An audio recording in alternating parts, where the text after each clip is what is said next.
The Permian period. 299 million years ago, Earth turned a new page, and reptiles began to rule. Not the dinosaurs yet, that would come later, but strange pioneering reptiles with teeth like knives and sails on their back. Their world was one of vast swamps, thick forests, and a single immense landmass that stitched the continents together. Imagine it, endless marshes steaming under ancient sunlight, giant dragonflies buzzing above the water, amphibians croaking in the shallows, and on the muddy banks, a creature like Dimetrodon, part reptile, part something stranger, turning its sail to the warmth of the day. The ground is soft, the air heavy, and life itself is bold, experimental, even a little eccentric. But the Permian is remembered for more than its reptiles and swamps. It carries both wonder and tragedy. For at the end of this period came the greatest extinction event Earth has ever seen, an ending so catastrophic that nearly 90% of species were wiped away. The Permian was both a flourishing and a farewell, a grand symphony of life before silence fell. So tonight, let's wander together through that ancient world. Let's walk the swamp edges, peek at the reptiles basking on cracked stone, and listen to a planet alive with strange voices. And as we do, feel free to imagine yourself there. Would you have stood in awe at the giant sail-backed hunters, or curled up nervously hoping they didn't see you? If that thought makes you smile or shiver, share it with us later. And don't forget to like and subscribe so we can keep unraveling the mysteries of deep time. Now, let's take our first step into the Permian. The Permian period is one of Earth's great epics, a chapter written not in words but in landscapes, skies and creatures both strange and bold. To speak of it is to summon an age between 299 and 252 million years ago, an era that began in hardship and ended in calamity, yet in its middle pages contains some of the most exuberant experiments life has ever dared. The Permian is a story of beginnings and endings, of deserts that stretched wider than imagination, of swamps alive with reptilian footsteps, of insects whose wings seemed as wide as dreams. It is the tale of a planet that tested itself, sometimes harshly, sometimes lavishly, always dramatically. The early Permian opened with restraint, like the faint prologue of a symphony. The Earth had endured earlier extinctions, and its scars were still fresh. Many of its ecosystems were brittle, its landscape stripped down to the barest essentials. Picture an Earth that feels oddly quiet, its deserts sprawling under an unyielding sun, its rivers sluggish and narrow, its forests hesitant and sparse. Life clung to whatever niches it could find. Plants struggled against dry wind, amphibians crept along muddy banks, unwilling to stray far from water. And yet, within this restrained world, something new was stirring. The reptiles, small, resourceful, persistent, were learning how to master the land. They were not the thunderous dinosaurs of later ages, but pioneers, curious and tough.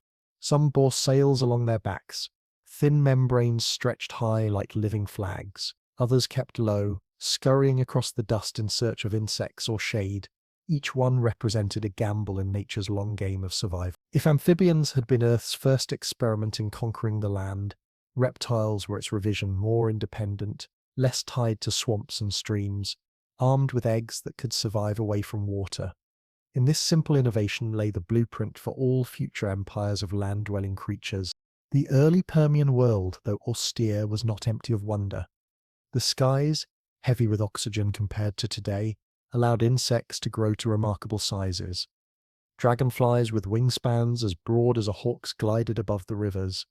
Millipedes longer than a human arm crept along the undergrowth.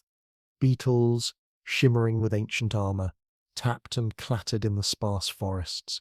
If you were to wander here, the soundscape would be unfamiliar, but oddly mesmerizing. A blend of dry winds, reptilian rustles, and the beating wings of insects, large enough to cast shadows. It was as though Earth, having cleared its stage through earlier extinctions, was now letting a smaller, quirkier troupe rehearse before the grand performance to come. And come it did. As the Permian unfolded into its later chapters, the world seemed to erupt with life. Where deserts had once dominated, swamps and forests surged. Where creatures had once been tentative, they grew bold. The late Permian was a spectacle of abundance. a time when the earth seemed to shout rather than whisper. The reptiles, once small and cautious, diversified into a kaleidoscope of forms. Some grew large and fearsome, others strange and eccentric. Their presence marked a turning point. This was no longer a planet of hesitant pioneers, but of confident rulers. Reptiles strutted, basked, hunted and thrived. They were learning to dominate, not just the land but the imagination of the world itself. Hovering above all this drama was the supercontinent Pangaea, the giant stage upon which the Permian played out. By the late Permian, nearly all the world's land masses had fused into one. Imagine a continent so vast it touched both poles, a single titan stretching across the globe. On one side, endless deserts rolled under blazing sun. On another, swampy lowlands teemed with life. Coastlines curved in shapes unlike anything familiar, kissed by oceans whose tides swept across thousands of miles. To walk across Pangaea would have been to journey through climates and ecosystems that shifted from scorching dryness to lush wetlands, from harsh steppes to tangled forests. Pangaea was not just a landform, it was the canvas upon which evolution painted its boldest stroke. Life responded to this stage with audacity. Reptiles multiplied, their forms increasingly diverse. Amphibians lingered, still clinging to their watery homes. But reptiles strode further and claimed new ground. Insects soared through the skies, not tiny nuisances but giants, their wings catching the sun like panes of stained glass. Imagine sitting beside a Permian swamp as dusk fell, hearing the chorus of insects the size of birds, while reptiles with sail-backed silhouettes prowled the shoreline. The air itself must have felt thick with vitality, every shadow alive with motion. This was Earth at its most experimental. The late Permian world felt as though the planet had issued an invitation. Come, let us see what life can do. And life responded with a banquet of forms ferocious, delicate, flamboyant, resilient. Reptiles and insects were not merely surviving. They were reveling. Some hunted, some glided, some crawled with determination. Others simply basked in the heat of the sun that painted Pangaea's deserts gold. If one could step into that age, the impression would not be of stillness but of motion everywhere, of life surging forward in every possible direction. And yet, beneath this abundance, lay a faint, invisible tension. For we, with the clarity of hindsight, know what came next. At the end of the Permian, the greatest extinction in Earth's history awaited, a disaster that would silence nearly 90% of all living species. But to imagine the Permian only through its ending is to miss its triumph. Before the silence fell, there was song. Before the devastation, there was exuberance. The Permian world was a grand paradox, harsh and generous, barren and lush, fragile and powerful. It began with deserts so dry they whispered despair, and it ended with ecosystems so vibrant they seemed unbreakable. It gave us reptiles stretching their limbs toward dominance, insects filling the skies with thunderous wings, Pangaea standing like a colossus over all. It was as if the earth itself had gathered its strength, breathed deeply, and declared, "This is what life can be when it is bold." To tell the story of the Permian is to celebrate the audacity of life. It is to honor the reptiles that dared to claim the land, the insects that grew to impossible sizes, the plants that rooted in both desert sand and swamp muck, the great continent that unified the world into one. The Permian is a tale not of quiet survival, but of exuberant invention. It is Earth's reminder that even after devastation, life returns not timidly but with fanfare, as if to say, "I am still here, and I am greater than before." So let us remember the Permian not only for its ending, but for its living heart. Let us imagine its deserts, its swamps, its forests, its skies buzzing with creatures half familiar, half dream. Let us picture Pangaea, vast and proud, cradling both hardship and abundance. And let us smile at the thought of a dragonfly, as large as a raven, skimming over waters where reptiles sunned themselves like kings. This was the Permian, a feast, a chorus, a daring experiment, a chapter in Earth's story that begins in silence, swells into a riot of life, and closes with a dramatic pause. And though that pause was terrible, what came after? The rise of new lineages, the dawn of new worlds, was made possible because the Permian had dared so much.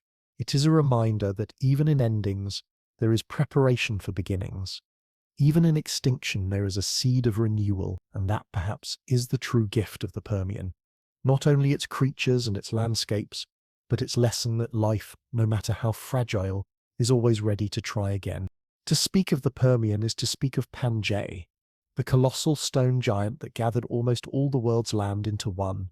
It was Earth's boldest geographical experiment, a continental union stitched together by collisions that shook the crust, raised mountains, and forever altered the face of the planet. Picture it not as a tidy puzzle, but as a rough, groaning mosaic of crustal plates, shoved, crumpled, and welded into one immense mass. Pangaea was Earth declaring, enough with these scattered continents.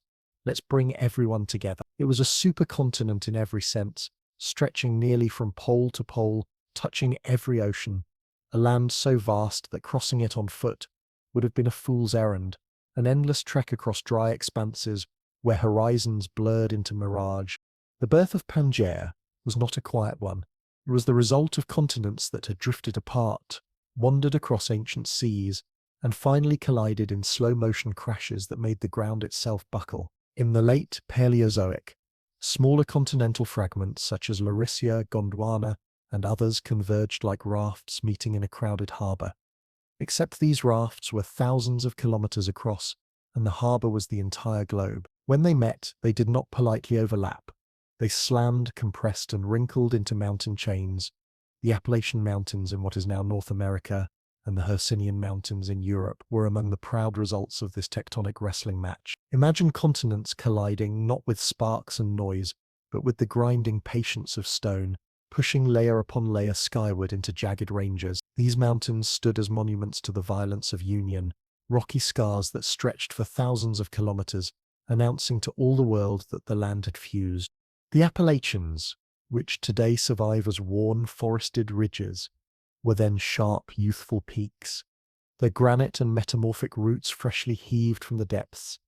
The Hercynians across Europe, too, rose like stony barricades, cliffs of folded rock where once there had been shallow seas. Together, these mountain systems told the same story.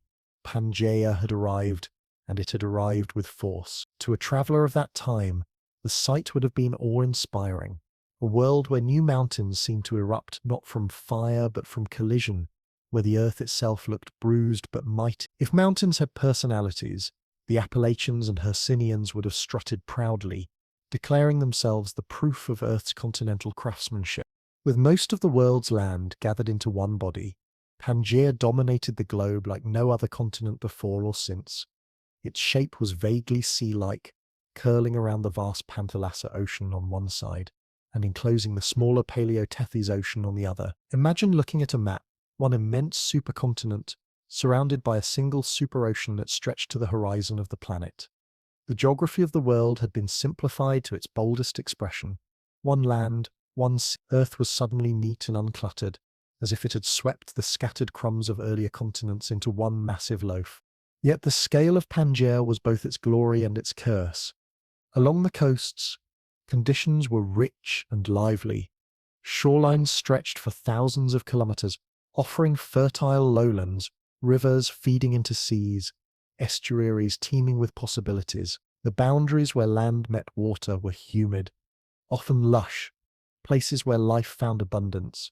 But venture inland, and the story changed. The interior of Pangaea was a vast expanse, so far from the moderating influence of the ocean that it grew dry, parched, and desolate. Rain clouds rarely traveled so far inland, leaving deserts to dominate the heart of the continent. From a geological perspective, this makes sense.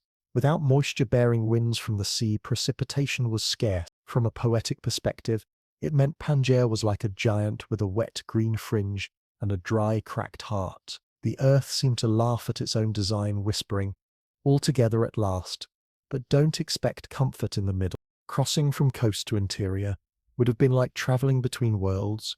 Near the oceans, the land might have been muddy and alive with rivers, the geology marked by deltas and sediment fans. Deposits laid down in abundance. The rocks of these coastal plains carried the record of shifting tides and flooding rivers, their layers telling of a restless boundary between land and sea.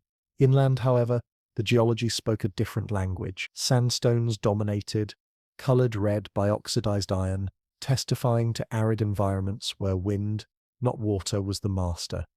Dune fields stretched wide, sculpted into ridges and waves by relentless currents of air. Sedimentary layers here were sparse, patchy, interrupted by long gaps where nothing was deposited but dust.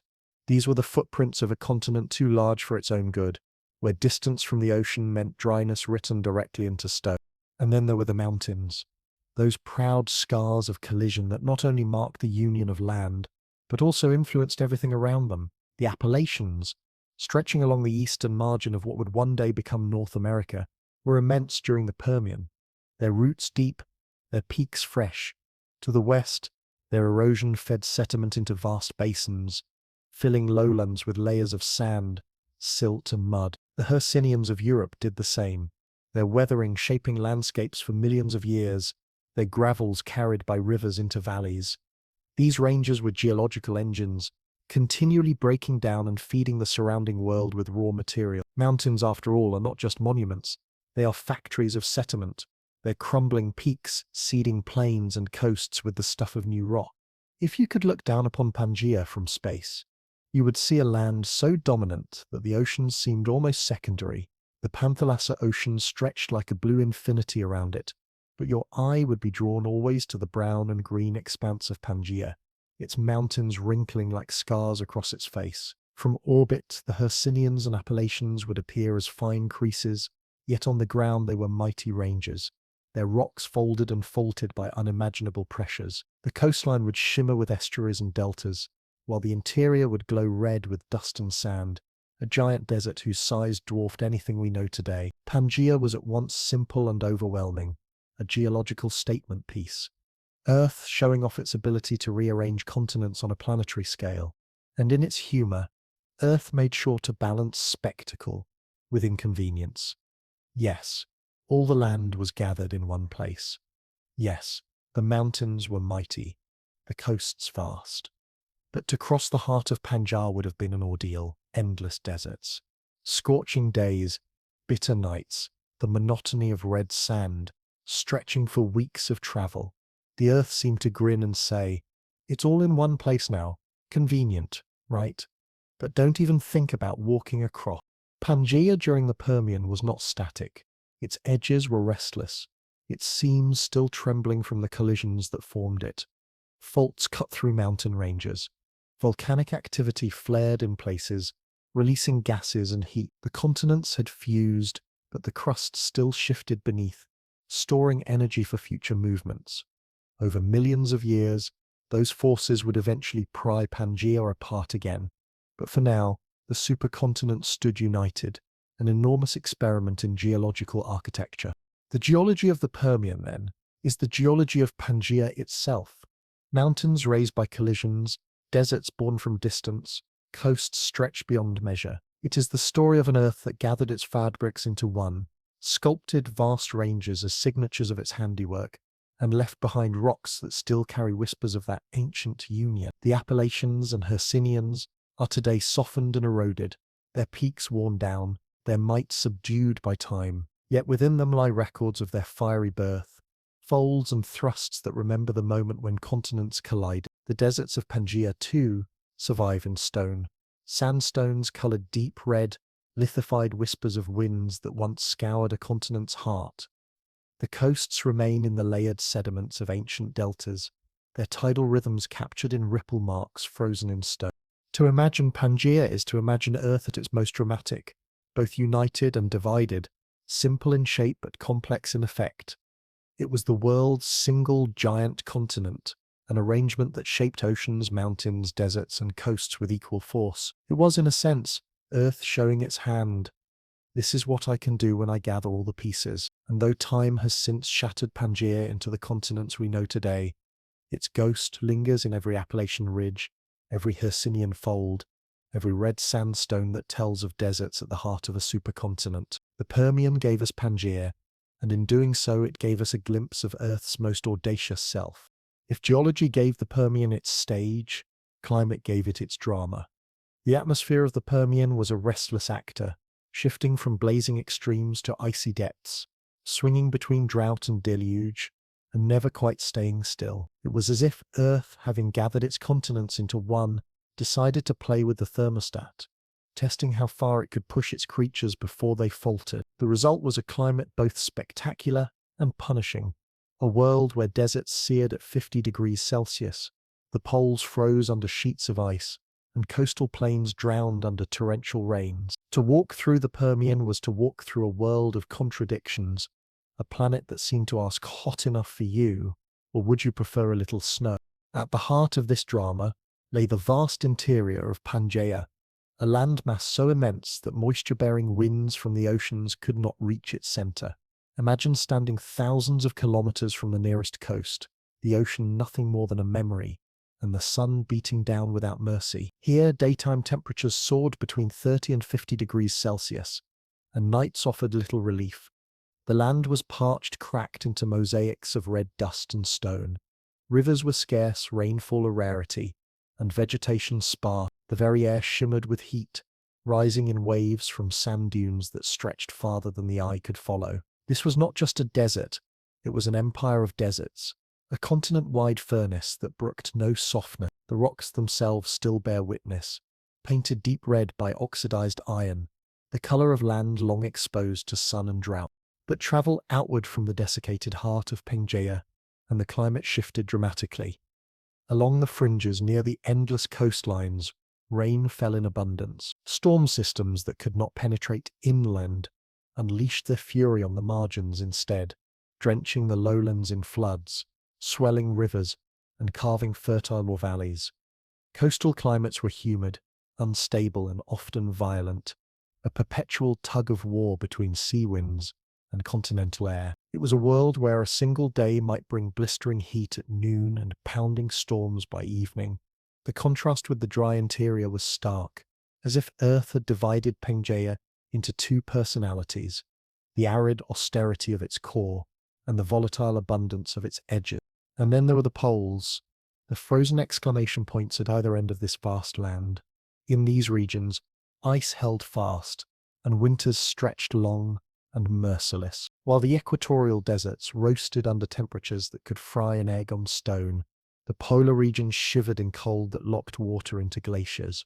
The Earth, in its Permian mood, seemed to delight in contradiction. It was simultaneously a kiln and a freezer, a land of fire and ice, long before the phrase was ever coined. Imagine trudging from the equator to the poles, first sweating in 50-degree heat, your skin cracking from dryness, then shivering in blizzards, your breath freezing in the air. If there was ever a geological travel brochure for Pangaea, the fine print would have read, "Bring both sunscreen and a fur coat." What drove such extremes? The answer lies partly in the skies above and the fire beneath. The atmosphere of the Permian was heavily laden with carbon dioxide, the greenhouse gas produced in abundance by relentless volcanic activity. The land was restless, riven by eruptions that spewed ash and gas, pumping CO2 into the air until the very climate reeled.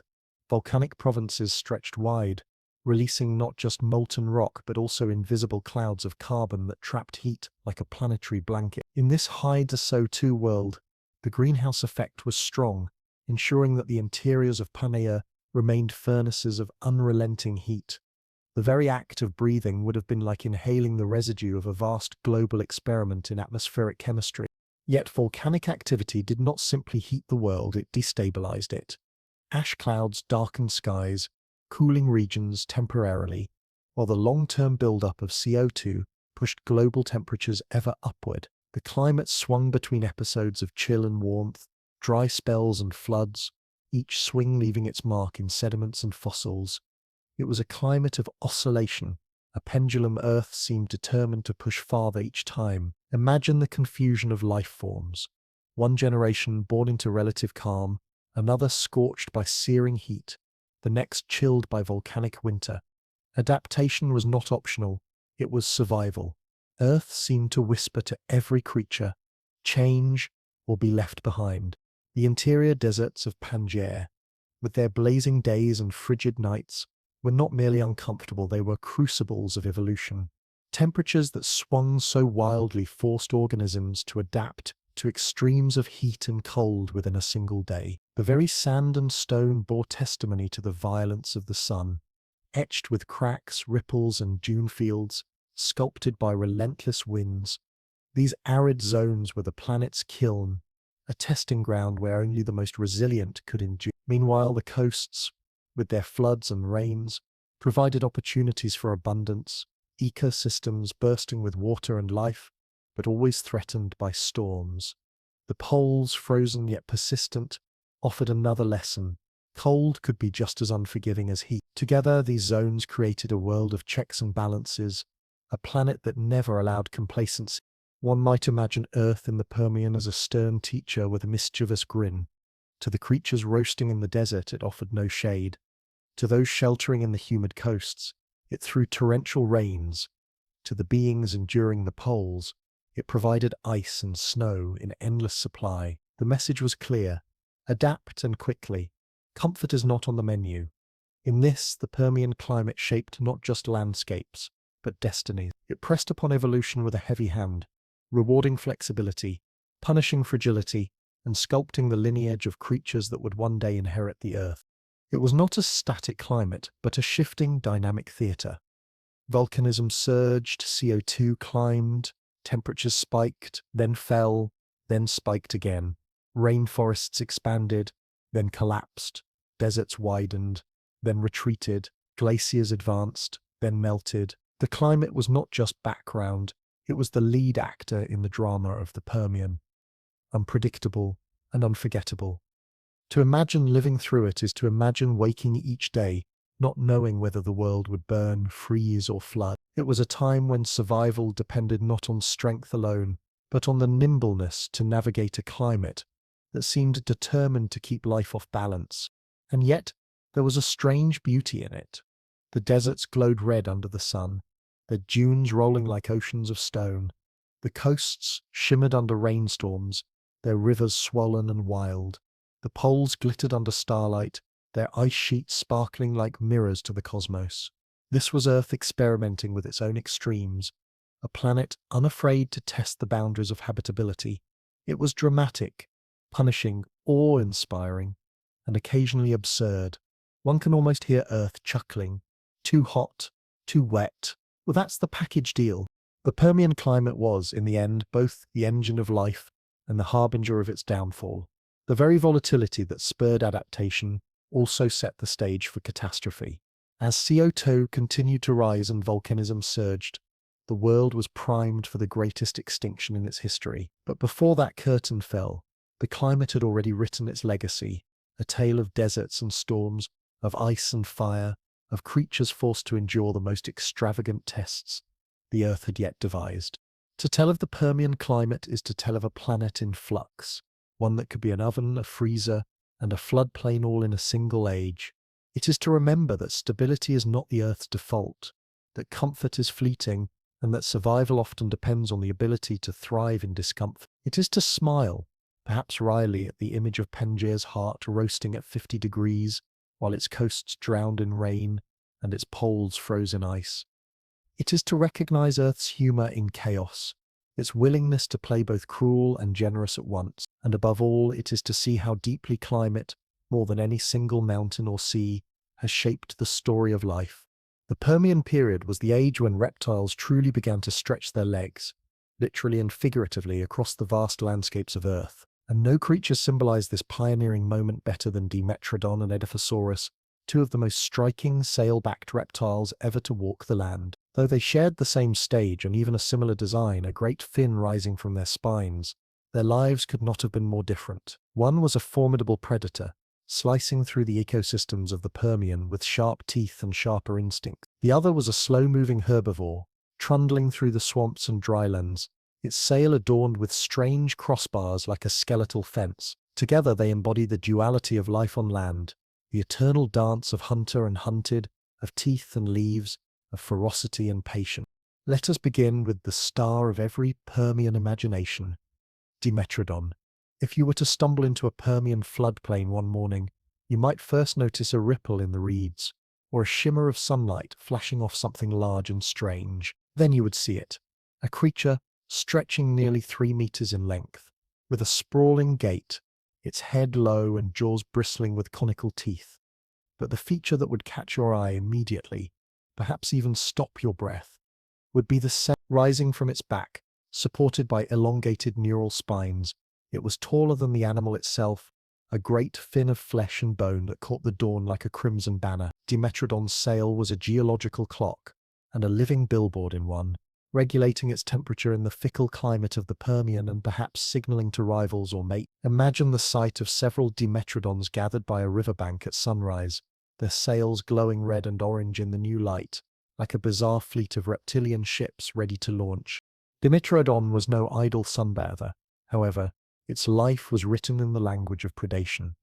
Its skull, broad and triangular, held teeth of varying sizes, large slicing canines at the front, smaller cutting teeth behind. These differentiated teeth mark it as one of the early synapsids, part of the lineage that much later would give rise to mammals. But in the Permian, Dimetrodon was not thinking about the distant future. It was thinking about its next meal: amphibians, smaller reptiles, anything unwary enough to stray too close.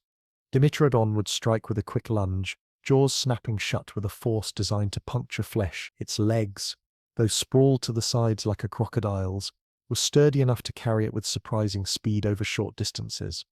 One imagines it lurking quietly in the underbrush, the sail pressed low against the reeds, then bursting forward like a prehistoric hound. Its hunting style combined patience and precision. The climate of the Permian was unforgiving, with long dry spells and extremes of temperature, so food could not always be counted on. Dimetrodon learned to wait, to stalk, to conserve energy until the moment was right. This patience, paired with its formidable teeth, made it the apex predator of its time. To smaller reptiles and amphibians, the shadow of a sail rising from behind a dune or a riverbank must have been the most terrifying sight imaginable. Earth itself seemed to encourage the drama, whispering, "Sail high, teeth sharp, hunt boldly." But predators do not exist without prey. And into this story enters Edaphosaurus, Dimetrodon's plant-eating cousin. If Dimetrodon was the wolf of the Permian, Edaphosaurus was the cow, though a cow dressed for a masquerade ball. Like Dimetrodon, it bore a sail, but its fin was broader, shorter, and adorned with odd crossbars, little lateral struts of bone, that gave it a lattice-like appearance. Scientists still debate the purpose of these strange additions. Some suggest they may have helped regulate temperature, others that they served as visual displays, perhaps that the signal strength, size, or reproductive readiness. Whatever the reason, the effect was striking. To see Edaphosaurus on a Permian floodplain would have been to see a living billboard trundling through the reeds. Unlike Dimetrodon, Edaphosaurus was in no hurry. Its teeth were blunt and peg-like, perfect for grinding through fibrous plants. Its body was barrel-shaped, designed for digesting tough vegetation, and its gait was slow and deliberate. Picture a creature over 3 meters long, its belly close to the ground, its sail catching the sun as it plodded from patch to patch of ferns and cycads. Its life was not about the thrill of the chase, but the steady persistence of grazing. Day after day, season after season, where Dimetrodon needed cunning and bursts of speed, Edaphosaurus needed endurance and a stomach strong enough to turn cellulose into fuel. In the grand ecology of the Permian, Edaphosaurus played a vital role.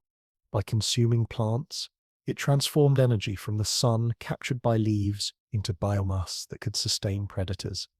It was, in essence, a bridge between the green world and the world of teeth. Without creatures like Edaphosaurus, there would have been no prey for Dimetrodon, no balance between the hunter and the hunted. Earth, in its mischievous wisdom, had given both predator and herbivore the same flamboyant sail, as if to say, let's make them match. One hunts, one grazes, but together they'll confuse future paleontologists. Imagine the landscape of a Permian morning. The sun rises over a floodplain, mist lifting from the water. A herd of Edaphosaurus wanders slowly across the reeds, sails rising like a strange forest of spines. They munch steadily, unbothered, their sails perhaps glowing faintly in the dawn. Then, at the edge of the clearing, a darker sail appears, taller, narrower, sharper. Dimetrodon steps forward, its eyes fixed, its body low. The herbivores freeze. One bolts for the water, another stumbles in panic. In a sudden rush, Dimetrodon lunges, jaws snapping. Whether successful or not, the chase is brief, dramatic and timeless. It is the same story told again and again across the history of life. The predator and the prey, bound together by necessity, each shaping the other's destiny. Dimetrodon and Edaphosaurus did more than survive. They experimented. Their sails were not only functional but theatrical. Their bodies not only adapted but expressive. They turned the Permian landscape into a catwalk of strange designs, creatures strutting with fins, spines, and teeth. To us they look bizarre, almost comical. To them it was simply survival. The earth, it seems, enjoyed playing with shapes, whispering, a predator needs an edge, a grazer needs endurance. Why not give them both sails and see what happens? Beyond their sails and diets, both creatures reveal something profound about the Permian world.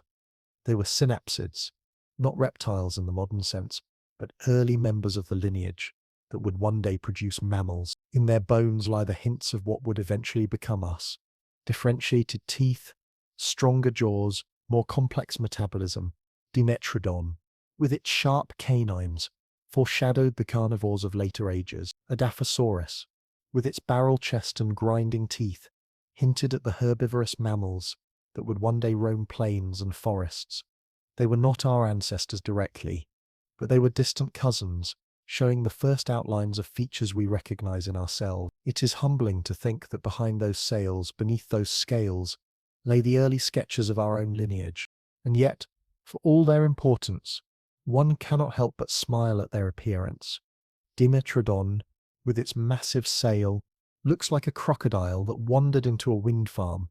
Edaphosaurus, with its lattice-like fin, looks like a reptile trying out avant-garde architecture on its back. They are at once intimidating and endearing, fearsome and ridiculous. Perhaps that is why they endure in our imaginations, appearing in books, museums, and documentaries. They remind us that evolution is not a straight path, but a playful, experimental journey. Earth in the Permian was not aiming for efficiency alone. It was also dabbling in extravagance. To walk among these creatures would have been to enter a world alive with contrasts. Dimetrodon basking on a dune, its sail glowing hot, waiting to pounce. Edaphosaurus chewing patiently, its sail patterned like a fence. One lived by the flash of the hunt, the other by the slow rhythm of grazing. Together they made the land a stage where predator and prey performed their eternal roles. The sands shifted, the rains fell, the climate swung between extremes, but always the sails rose above the horizon, catching the light, signaling that life was thriving in bold, improbable forms. Dimetrodon and Edaphosaurus are more than fossils. They are symbols of the Permian spirit, experimental, flamboyant, resilient. They remind us that even in harsh climates and shifting landscapes, life finds a way not just to persist, but to innovate, to decorate, to play. Earth in the Permian seemed to laugh at its own creations. A cow with a sail, a wolf with a sail. Why not? Let's see how far they go. And so they went, leaving behind bones and sails that still speak across millions of years, telling us of a time when reptiles ruled not with subtlety but with spectacle. The Permian world was not only the playground of sail-backed reptiles, it was also home to hulking amphibians, creatures that looked as if they had been sculpted from equal parts crocodile, bulldog, and log. Among them, none looms larger in the imagination than Eriops, a giant amphibian whose name means drawn-out face, a description that barely captures the bulk and presence of this semi-aquatic titan. Where Dimetrodon prowled the drylands, Eriops reigned in the swamps, rivers, and floodplains. If you picture a modern frog, stretched to monstrous size, given the jaw of a crocodile, and wrapped in thick armor-like skin, you are halfway to imagining Eriops. It was the amphibian heavyweight of the Permian, and it ruled its watery kingdom with patience, stealth, and sudden ferocity. Eriops stretched up to 2 meters in length, with some individuals even larger. Its skull was enormous, making up nearly a third of its body, wide and flat like a shovel, lined with rows of conical teeth. Its body was stout and heavy, supported by short but strong limbs that allowed it to haul itself onto land, but never too far from the water's edge. Its skin was tough, covered in small bony nodules that gave it protection from both predators and the harsh sun when it basked on mudbanks. To see Eriops in life would have been to see a creature caught between two worlds, half fish, half reptile, entirely amphibian. Life for Eriops was one of ambush and endurance. It was not built for speed. On land, its gait was lumbering, more of a crawl than a stride. And water, however, it was masterful, lying still among reeds, or half buried in mud, its eyes and nostrils just breaking the surface. It could wait for hours. Its prey, fish, smaller amphibians, or even juvenile reptiles, would wander too close, and in an instant, Eriops would strike. Its jaws snapped shut with crushing force, teeth interlocking to grip slippery victims. One can imagine the sudden explosion of water and sound as Eriops lunged, a thrashing fish vanishing into its cavernous mouth. In this way, Eriops played the role of crocodile long before crocodiles existed, an ancient prototype of ambush predation. But unlike crocodiles, Eriops was no world traveler. It was tied tightly to freshwater habitats. Rivers, ponds, marshes, and swamps were its domain. It needed water, not just for hunting but for survival, to keep its skin moist and to lay its eggs. Eriops represented the amphibian dilemma of the Permian, bold enough to explore land, but still shackled to water. Its body told the story. Lungs to breathe air, but a sprawling stance that kept its belly low, limbs to walk but only awkwardly, a heart capable of terrestrial life, but skin that thirsted for the damp. If Dimetrodon symbolized independence from water, Eriops symbolized compromise. Still, compromise can be powerful. Within its watery realms, Eriops was dominant. Imagine a floodplain at dusk, the air buzzing with Permian life. Along the bank, half in mud, half in shadow, lies a row of Eriops, their flat heads aligned, their yellow eyes unblinking. A careless reptile comes to drink, unaware of the ambush below. In a blur, water explodes upward, and the unlucky victim vanishes into the jaws of a waiting titan. It is not a chase, not a sprint, but a trap sprung with ancient precision. The swamps of the Permian echoed with such dramas, where silence gave way to sudden violence, and patience was always rewarded. Beyond hunting, Eriops played a critical role in the ecosystems of the Permian. It was both predator and prey. While it ruled the rivers, it was not invulnerable. Larger reptiles like Dimetrodon could overpower it on land, turning the tables on this amphibian hunter. Its life was therefore one of vigilance, always ready to retreat into water, where its bulk and aquatic skill gave it the advantage. This push and pull shaped the ecology of the time. Reptiles and amphibians did not exist in isolation. They competed, clashed, and coexisted. The presence of Eriops in a swamp was both a warning and a promise.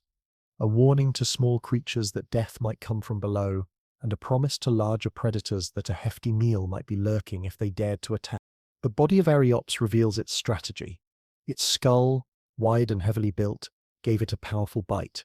Its ribs were robust, supporting lungs strong enough for extended stays on land. Its limbs, though short, were reinforced by thick bones, allowing it to drag its weight across mud and reeds. And its sensory adaptations, eyes high on the head, ears capable of detecting vibrations, made it a vigilant hunter. It was not sleek or graceful, but it was effective. Evolution in this case favored sturdiness over elegance. The earth seemed to grin and say, "Why run fast when you can just sit, wait, and let dinner come to you?" Eriops was not alone in this amphibian theatre. Other temnospondyls, large crocodile-like amphibians, shared similar roles, filling swamps and rivers with bulky bodies and snapping jaws.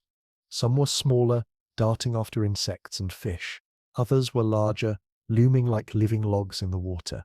Collectively, they represented the amphibian persistence of the Permian, creatures that refused to relinquish their watery heritage, even as reptiles claimed the drier uplands. Together, they made the wetlands vibrant, dangerous, and alive. Their presence also shaped the landscape itself. Amphibians like Eriops churned through the mud, carved trails into riverbanks, and altered ecosystems simply by existing in such numbers.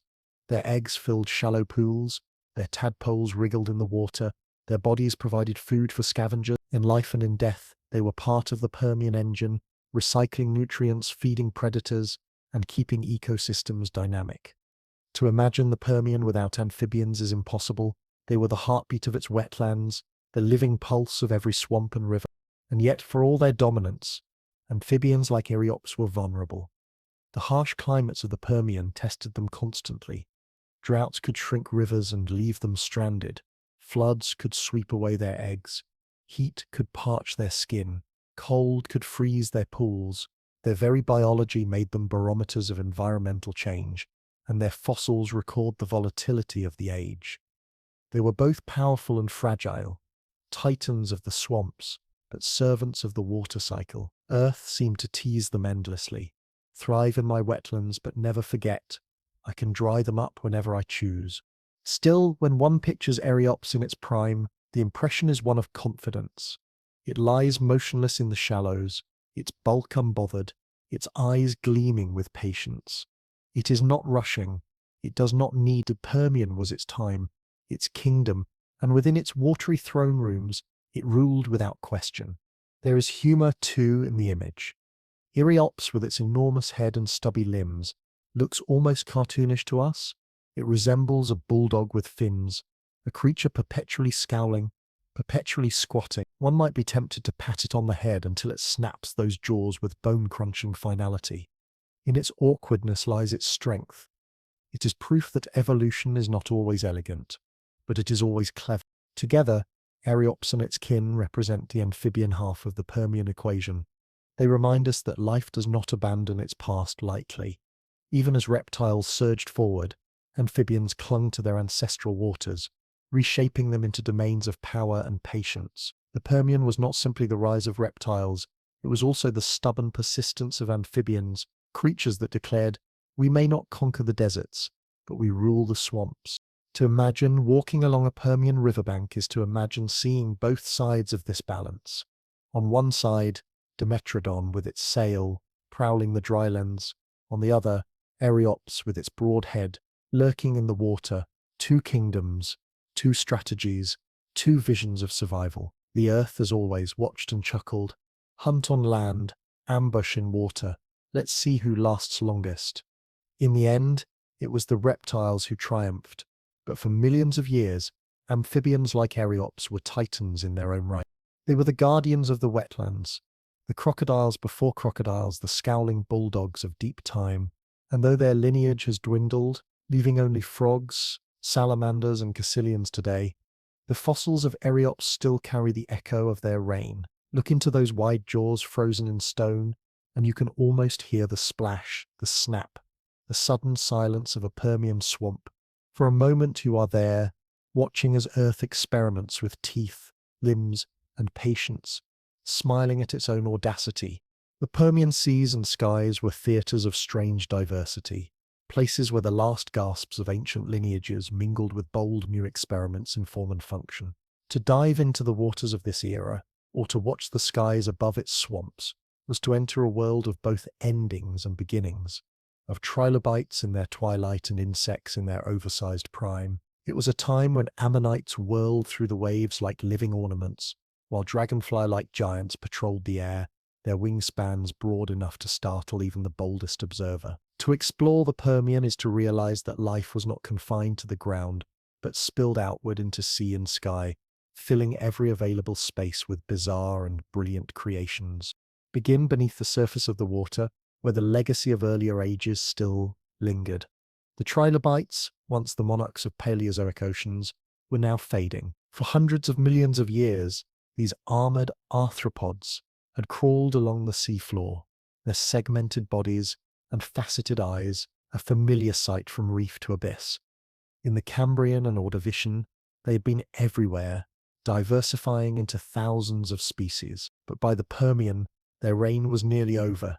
Only a few forms survived, their once vast variety reduced to a scattering of stubborn remnants. They clung to the seafloor like relics of another world, crawling through sediments in search of detritus, their eyes still scanning but their future dim. To find a trilobite in the Permian Ocean was like spotting the last member of a once mighty dynasty, still proud but overshadowed by new players. Earth itself seemed to sigh.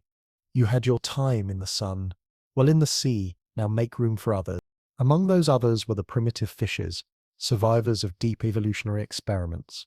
Sharks prowled the seas, though they were not quite the sleek hunters we imagine today. Early cartilaginous fishes swam with awkward elegance, their fins stiff, their bodies armored in places. Some bore crushing teeth for cracking shells, others slicing blades for tearing flesh. Alongside them swam ray-finned fishes, their scales glittering in the light, filtering through shallow waters. These fishes were smaller than the giants that would follow in later ages, but they were nimble, darting through reefs and shoals with bursts of speed. Their presence gave the Permian seas a restless energy, a sense that new hunters were sharpening their tools while old empires waned. And then, spiraling through the water like coiled jewels, came the ammonites. These cephalopods, cousins of modern squids and octopuses, wore shells that coiled in perfect spirals, some small as coins, others large as dinner plates. They propelled themselves by jetting water through their siphons, zipping through the water column with surprising agility.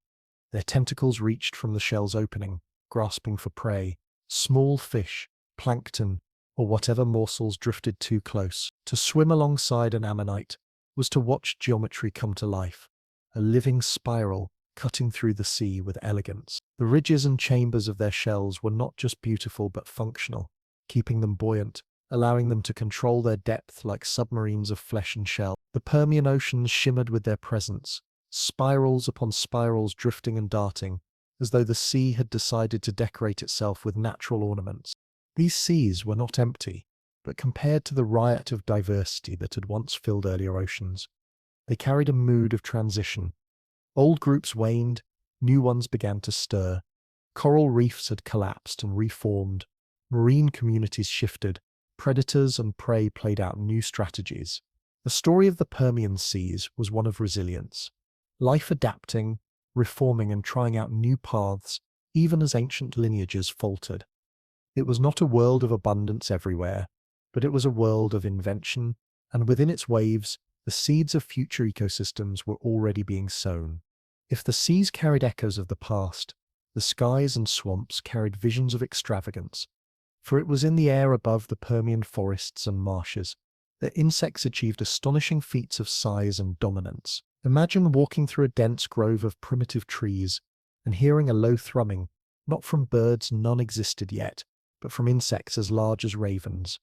Chief among these aerial giants was Meganeura, the dragonfly of nightmares and dreams alike. With wingspans stretching up to 70 centimeters, it was one of the largest flying insects Earth has ever produced.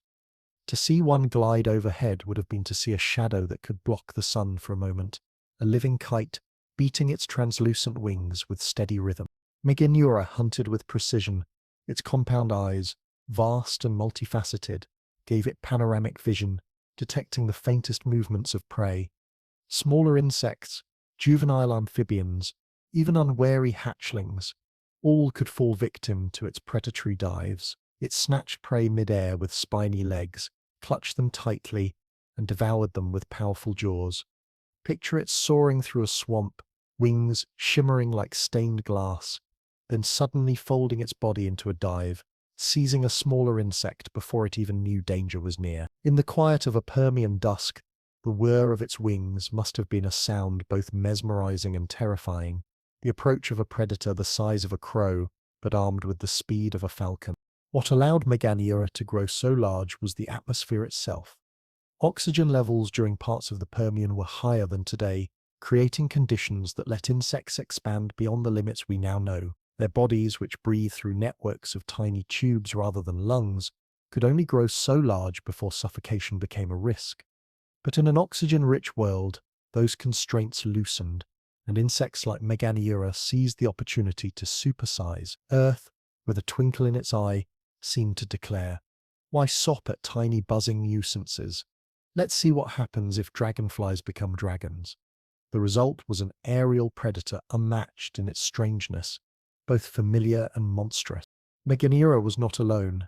Other insects of the Permian reached astonishing forms. Giant millipedes crawled through undergrowth, their many legs rippling like waves as they munched on detritus. Beetles, among the earliest true beetles, scuttled with armored backs, already experimenting with the durable designs that would make them one of Earth's most successful groups. Cockroach-like insects multiplied, filling the role of recyclers, cleaning up organic debris, and above all, the forests and swamps buzzed, hummed, and clattered with wings, creating a soundscape unlike anything we know today. To walk into a Permian forest was to be enveloped by the chorus of oversized insects, their wings beating, their jaws clicking, their bodies rustling against leaves taller than a human. The behavior of these insects was as varied as their forms. Megananura ruled the skies with speed and accuracy. Hunting on the wing, smaller but still large predatory insects scouted the underbrush, pouncing on unwary prey. Plant-feeding insects gnawed on ferns and cycads, their mandibles carving little notches that can still be found in fossil leaves today. Each niche was occupied, each role filled, as insects spread into every available corner of the ecosystem. They were not mere background characters but central players, shaping the flow of energy and nutrients through the forests and swamps. There was, too, a comic side to their gigantism. Imagine trying to rest in a Permian swamp, while dragonflies the size of dinner plates zipped overhead, while millipedes longer than your arm rustled in the leaf litter. A casual swat would have been useless. One needed a shield or perhaps diplomacy. Earth seemed to be in a playful mood, saying, "So you think insects are small, harmless things? Think again. In this age they are rulers of the air." And indeed, for a time, they were. The combination of Permian seas and skies created a world where strangeness was the norm. In the water, trilobites dwindled, ammonites spiraled, fishes sharpened their forms. In the air, dragonflies became dragons, beetles grew sturdier, and swamps buzzed with life. To witness it all would have been to witness Earth in one of its most experimental moods, mixing the remnants of the past with the audacity of new designs. It was not always graceful, not always balanced, but it was always inventive, and the impression it leaves upon us today is one of awe and amusement. The seas, with their spiraling ammonites, remind us of nature's elegance.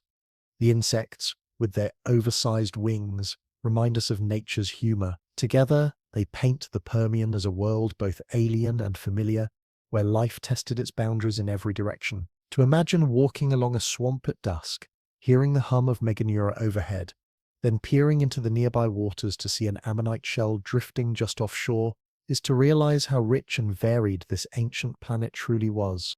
The Permian was not merely the age of reptiles or of deserts. It was also the age of spirals in the sea and giants in the air. Its legacy lives in the fossils we hold, in the shells of ammonites preserved like natural sculptures, in the wings of dragonflies frozen in stone. They whisper across time, "We were here, we soared, we swam, we experimented, we thrived." And Earth, ever the storyteller, chuckles softly. Yes, you did, and what a show it was. The Permian world was a living arena, a vast stage where the clash between predator and prey shaped every inch of the land. On the floodplains, in the scrub forests, across the dusty stretches of Pangaea's interior, the drama of survival played out daily. It was a drama of stealth, of pursuit, of armored bodies meeting saber-toothed hunters. If the Permian had a headline act on land, it was the confrontation between the sleek predators known as gorgonopsids and the lumbering herbivores called perias. Together they embodied the eternal duel that defines life itself: to eat or be eaten, to hunt or to defend. The gorgonopsids were the apex predators of the late Permian. Imagine an animal the size of a large wolf, but with the body plan of a reptile and a head dominated by immense saber-like canine teeth. Their skulls were long, their jaws muscular, and their teeth perfectly suited to puncturing and tearing flesh. They were synapsids, early relatives on the distant line that would one day lead to mammals, though there was nothing particularly mammalian about them yet. To see one in motion was to see a blend of reptilian sprawl and predatory cunning. They moved low to the ground, their bodies flexible, their legs sprawling but sturdy, carrying them in a quick, prowling gait. Their eyes faced forward enough to grant them depth perception, their noses keen enough to detect prey hidden in the undergrowth. When a gorgonops hunted, it was not a mindless charge. It was strategy. It stalked its quarry with patience, waiting for the right moment to unleash its speed. Then, in a sudden burst, It lunged, its saber teeth flashing in the sun. One bite could be catastrophic, the long canines slicing into the flesh of a victim, the jaw clamping with crushing force. Once its teeth sank in, escape was nearly impossible. The Permian land had its share of predators, but Gorgonops stood out for its elegance and lethality. Earth itself seemed to grin and whisper, "Here is my saber-toothed experiment, sharp, swift, and merciless." But no predator lives without prey, and the Permian provided an opponent worthy of the hunt: the Periosaurus. If Gorgonops was sleek and deadly, Periosaurus was bulky and stubborn, a creature built like a moving fortress, reaching up to 3 meters in length, with a broad, heavy body and a thick hide studded with bony knobs and plates. Periosaurus was the armored tank of its age. Its head was short and blunt, with strong jaws lined with leaf-shaped teeth. Perfect for shearing tough plant matter, it fed on ferns, seed ferns, and early conifers, grazing steadily through the Permian scrublands like a reptilian cow. Yet unlike modern cows, Periosaurus carried defenses that made even the fiercest predator pause. Its armor, osteoderms embedded in its skin, provided a shield against bites. Its bulk made it difficult to topple. And most importantly, Periosaurus did not live alone.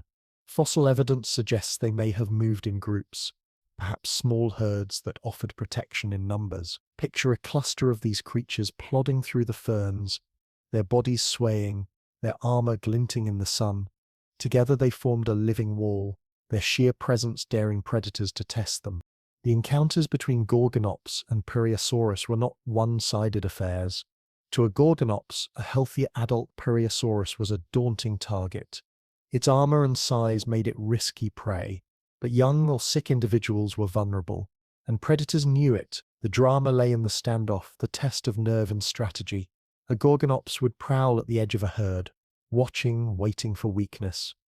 The Periosaurs would huddle closer, their bodies forming a defensive cluster. Minutes might pass, the predator circling, the prey bracing, each side gauging the other. Then, in a heartbeat, the predator lunged, and dust and noise filled the clearing. Sometimes the hunter triumphed. Sometimes the herd repelled the attack. Every such encounter left marks not only on bodies but on evolution itself, because here was the essence of the Permian ecosystem: adaptation forged by conflict. The Gorgonopsids sharpened their teeth, honed their speed, refined their hunting tactics. The Periosaurs thickened their armor, strengthened their jaws, reinforced their social defenses. Each pressured the other to change, to improve, to innovate. The arms race of survival played out not in factories or laboratories, but in swamps and plains, in tooth and bone. And over millions of years, this relentless back and forth carved both predator and prey into the forms we now see in stone. Imagine standing on a Permian plain at sunset. The air is thick with heat, the ground cracked from long dryness. In the distance, a herd of Periosaurus moves slowly, their bodies casting heavy shadows. Then from the brush, movement. A Gorgonops, its eyes fixed, its muscles coiled. The silence is heavy, the tension palpable. The predator inches closer, tail twitching. Suddenly it springs forward, a blur of muscle and teeth. The herd reacts, snorts, thuds, the grinding of armored bodies pressing together. The predator strikes at the edge, jaws snapping, dust fills the air. For a moment, the outcome hangs in balance. Then the predator withdraws, empty-jawed but undeterred. Tomorrow it will try again. This was the rhythm of the Permian land. Not constant death, but constant testing. Each encounter another note in the symphony of survival. The beauty of this system lies in its complexity. Predators like Gorgonops did not always win, and prey like Periosaurus did not always escape. Each lived in a world where success was temporary, where every victory was followed by new challenges. The Gorgonopsids needed to eat often to fuel their active bodies. The Periosaurs needed to graze constantly to feed their bulk. Each had to drink, to rest, to reproduce, all while staying vigilant. The ecosystem was not kind, it was demanding, and yet it was also balanced. A balance maintained by the interactions of these great players. There is humor too in their appearance. Gorgonops, with its saber teeth and low body, looks like a reptilian saber-toothed dog, half ferocious, half awkward. Paraeosaurus, with its lumbering body and knobby armor, looks like a cow dressed in medieval armor, trudging patiently across the land. To modern eyes, they seem almost comical, as if Earth were doodling fantastical beasts in a moment of whimsy. But there was nothing whimsical about their lives. For them, every day was a test. The Earth's joke was serious. Survive if you can, adapt if you must, and adapt they did. The very existence of such creatures shows the ingenuity of life under pressure. The Gorgonopsids perfected the art of ambush predation. The Parasaurs perfected the art of endurance. Together they wove the fabric of the Permian ecosystem, their interactions shaping not just their own fates but the possibilities for countless other creatures. For when a predator succeeds, it feeds not only itself but also scavengers, who come later. When a herbivore thrives, it reshapes the vegetation, opening niches for smaller species. The jewel of fang and armor rippled outward, touching every level of the ecosystem. In the end, the story of Gorgonops and Periosaurus is the story of the Permian land, harsh, dramatic, endlessly inventive.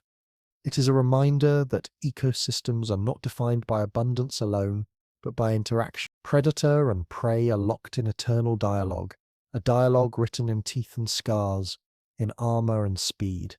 To walk through a Permian plain was to walk through this dialogue, to see it written in every track, pressed into the mud, every bite mark etched into bone. And if you were to pause to listen, you might almost hear the earth itself whispering to its creatures, "Fight, graze, chase, defend. This is my arena. Play your parts well, for the prize is simple. You live another day." The Permian world was a grand mosaic, not only of predators and prey on the land, but also of buzzing forests, humming skies, and seas where ancient survivors clung to life against rising challengers. If the plains were arenas for tooth and armor, then the forests were buzzing amphitheaters of wings and mandibles, while the seas were silent battlefields where old dynasties faded and new hunters honed their craft. To step into these ecosystems is to see how every niche was filled, every role contested, every creature, no matter how small, part of the sprawling web of competition. Start in the forests. Dense stands of tree ferns, seed ferns, and early conifers formed canopies that shaded the ground below, casting dappled light over thickets of undergrowth. Within this green cathedral, the air was alive, not with birds, for they did not yet exist, but with insects. Some were familiar in form, the ancient cousins of beetles and cockroaches. Others were astonishing, like the dragonfly-like giants that soared with wingspans broader than a human's arm. They filled the sky with a steady thrum, a sound that would have seemed alien to us but was the daily background music of the Permian forest. Among them, the great aerial hunters ruled, with vast compound eyes capable of detecting the faintest motion and spiny legs designed to snatch prey mid-flight. These insect predators were the raptors of their age. Imagine standing in a clearing, fern fronds brushing your shoulders when a shadow darts overhead. A dragonfly-like insect, the size of a raven, hovers for a moment, its wings catching the light like stained glass. Then it dives, swift as an arrow, and snatches a smaller insect from the air. The victim has no chance. Within seconds, it is devoured, and the predator is off again, weaving between tree trunks with uncanny agility. For the smaller creatures of the forest, survival was a matter of constant vigilance. Leaf-eating insects gnawed on ferns, leaving little notches that would fossilize into the record of their appetites. But every bite risked drawing the attention of predators above. Resting too long on a frond meant becoming someone's dinner. Even the undergrowth was a competitive ground, where insects skittered and scuttled, chasing food, dodging predators, and occasionally clashing with each other. The forest floor rustled with life, each step disturbing countless tiny dramas. To live in the Permian forest was to live in motion. Stillness was death. The plants themselves bore witness to this contest. Fossil leaves from the Permian show not only the scars of feeding, but also signs of adaptation, tougher tissues, chemical defenses, structures that made them less palatable. The insects responded with stronger jaws, sharper mandibles, more efficient digestion. The arms race of evolution was not limited to tooth and claw, but extended to leaf and mandible, to chemistry and counter-chemistry. Even here, in the quiet gnawing of insects and the quiet resistance of plants, the ecosystem pulsed with tension. Earth seemed to smirk and say, "You thought survival was just about big teeth. Think again. Sometimes it's about who can chew faster." Above all this, the skies were never safe. Camigona and its kin, the giant aerial hunters, patrolled tirelessly. Their very size was a testament to the strange atmosphere of the Permian, where oxygen levels made gigantism possible. For them, the forest was a hunting ground of endless possibilities. A buzzing insect was not just noise but opportunity.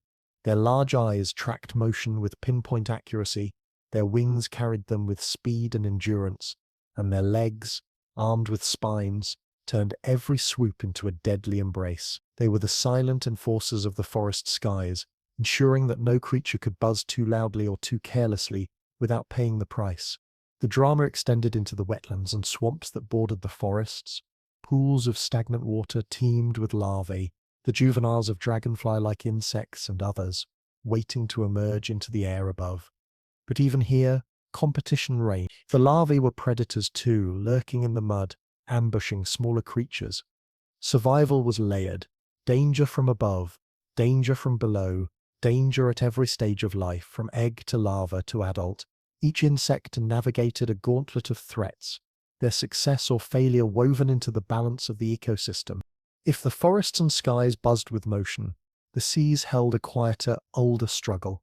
On the seafloor crawled the last of the trilobites, survivors of a dynasty that had once dominated the oceans. Once numbering in thousands of species, by the Permian they were reduced to a handful, clinging stubbornly to life. Their bodies, segmented and armored, scuttled over sediments in search of detritus. Their compound eyes still gleamed, scanning for danger.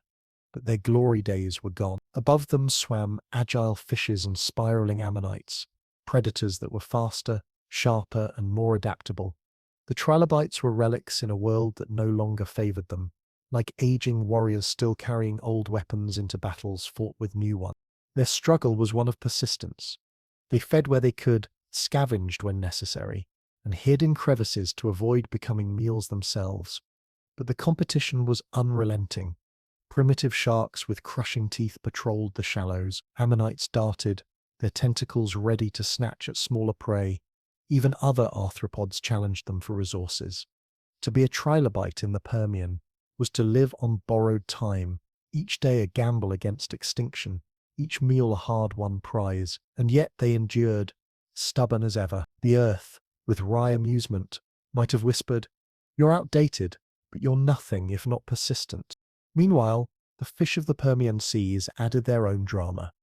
Early ray-finned fishes darted in schools, flashing silver as they turned in unison, avoiding predators with precision. Sharks developed specialized teeth, some for slicing, others for crushing. Each innovation tipped the balance, each adaptation a new challenge for prey.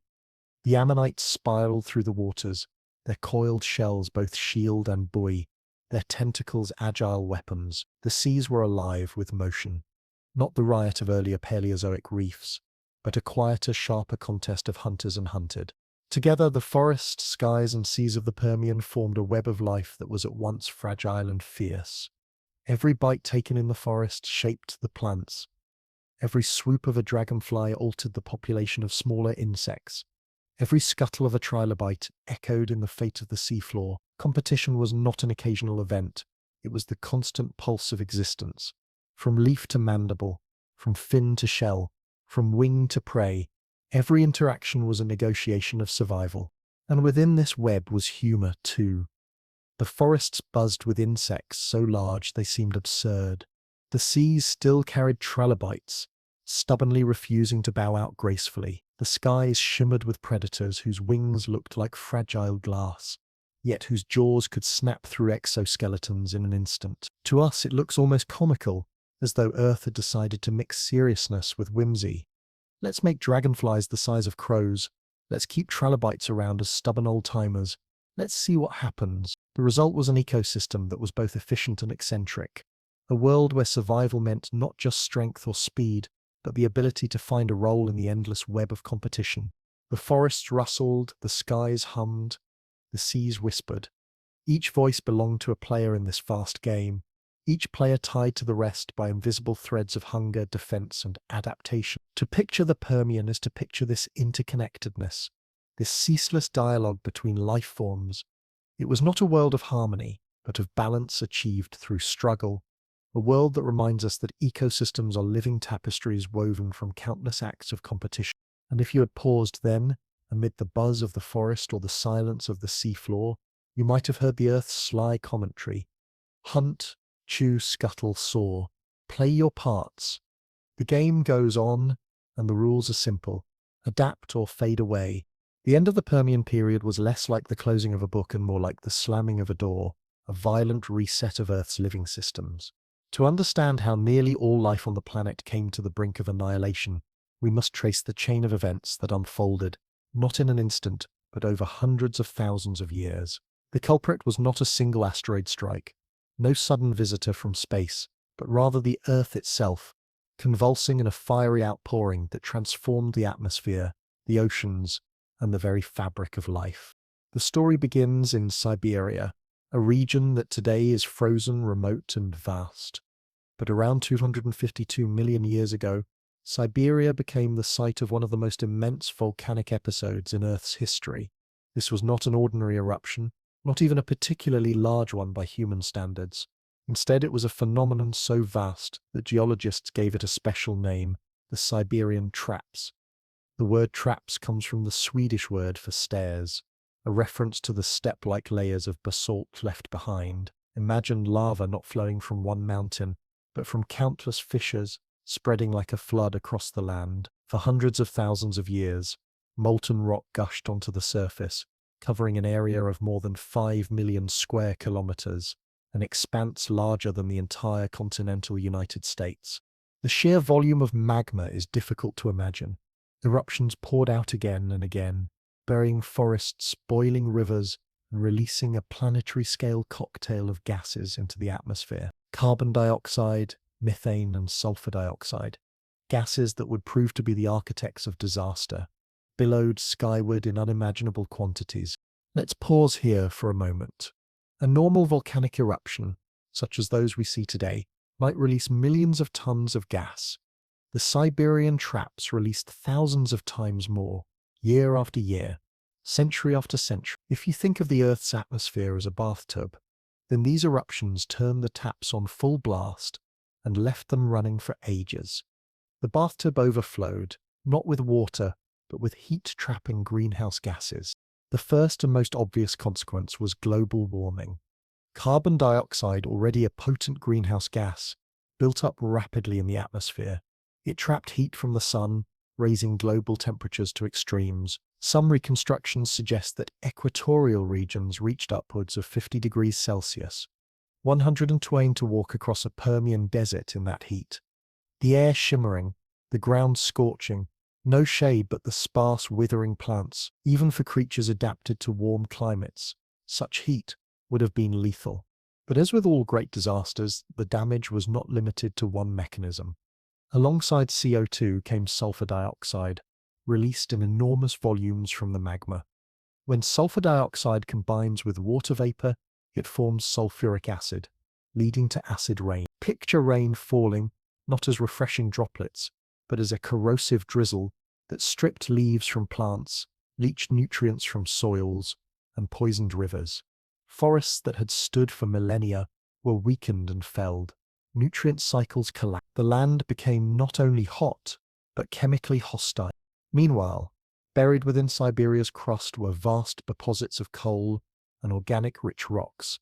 As magma intruded into these deposits, it ignited them, releasing additional waves of methane and carbon dioxide. Methane is even more potent a greenhouse gas than CO2, and its sudden release turbocharged the warming.